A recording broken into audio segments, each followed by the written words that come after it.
Man, I'm bored. I want to recapture that wonder of new consoles. I know, I could go back in time! 2001, a year before my time.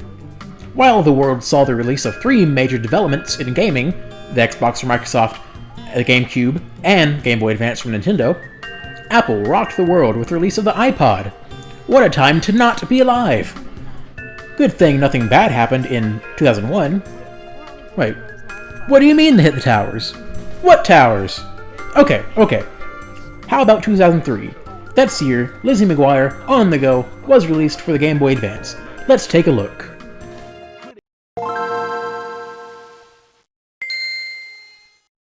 Produced by Disney Interactive and Digital Clip Software Inc., Lizzie McGuire On the Go is the first in the Lizzie McGuire GBA trilogy. Who is Lizzie McGuire? I'm glad you asked. Lizzie McGuire is the main character from, well, Lizzie McGuire. First aired on January 12, 2001 on the Disney Channel, Lizzie McGuire ran for 2 seasons and even got a movie in 2003. However, who cares? This isn't a video on Lizzie McGuire the show, this is about a video game. So, let's play. The game starts with a menu and 5 options to pick from. Win Cheerleaders Attack, Games, Fun with Friends, PDA, and Options.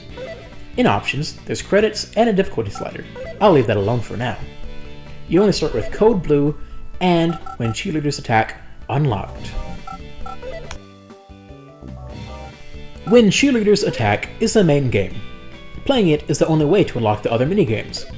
It's a platformer collectathon with enemies set in a mall.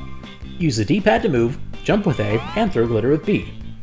There are 2 main enemy types, the cheerleaders, which can be stunned with glitter, and pom-poms, which can be jumped on to be destroyed.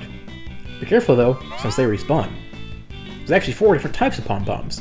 Ones that move horizontally along the ground, ones that move horizontally in midair, ones that jump around, and ones that hang on ceilings and fall when you get near. Your goal in each level is to collect all the fashion accessories, which include shoes, lip gloss, earrings, CDs, and, pizza. Maybe it'd make more sense if I watched the show, but I don't get it. There's not much to this main game other than to avoid enemies, collect all the things, and work around obstacles.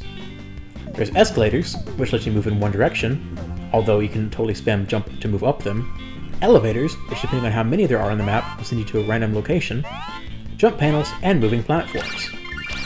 Google will say that to unlock the Fun with Friends activities and the games in the games menu, that you need to get to level 20 to unlock 2 activities, and that you unlock 2 more for every 5 levels after that.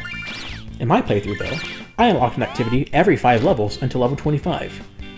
After a while, the levels started to repeat themselves. I even played until level 55. At which point, I couldn't take it anymore, and quit. Even with an hour and a half of playing the game, I didn't unlock every activity. Luckily, we have a cheat code.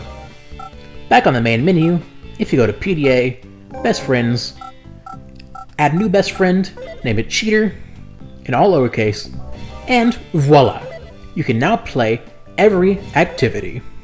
Second is the games menu. It has 5 different minigames, an option for multiplayer for all besides Words Match.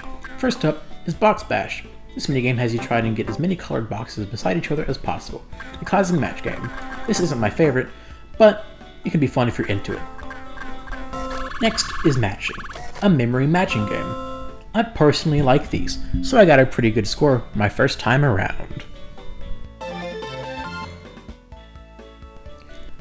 After that is Dots and Boxes. I never played this game as a kid, but it's pretty easy to understand.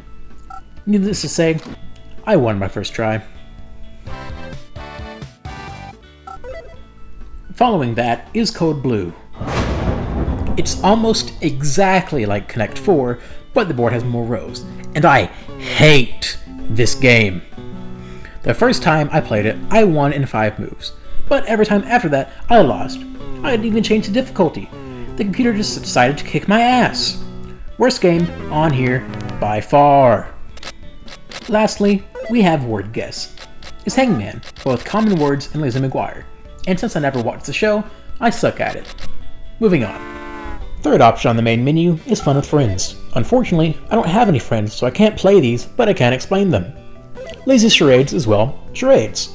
Not much else to talk about other than it gives you hints. How are you supposed to illustrate Latvia? Next up is Fashion Match.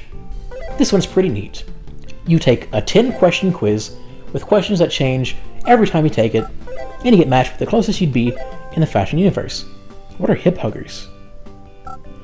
Huh, that's cool. Wait. Nose milk? Now they're just making stuff up.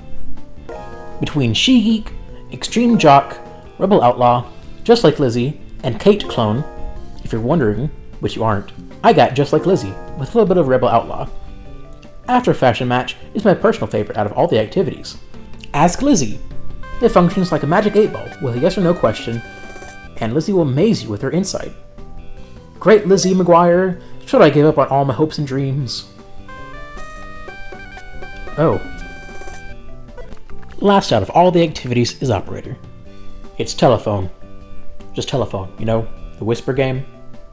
Weird, right? Why would they have this? Now for the PDA, or Personal Digital Assistant, the coolest feature of this whole game.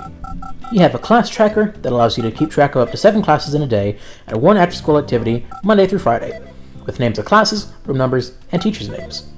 Next, you have a contact list called Best Friends, with up to 4 contacts with names, phone numbers, birthdays, and email addresses. Although you might only want 3 contacts, since the Cheater cheat code takes up a slot. That only leaves Horoscope. You can enter the info manually, or take it from your Best Friends list. What's my horoscope, oh great wise Lizzie? Don't pretend there's nothing wrong. Think about having an important talk with a special friend. Someone you know at school is envying you lately, because things are going right for you. Don't stress about what the person may be saying. Oh look, my lucky color today is red. Neat. And that's all I have to show for you today. Thank you so much for watching, and have a great day. Take care.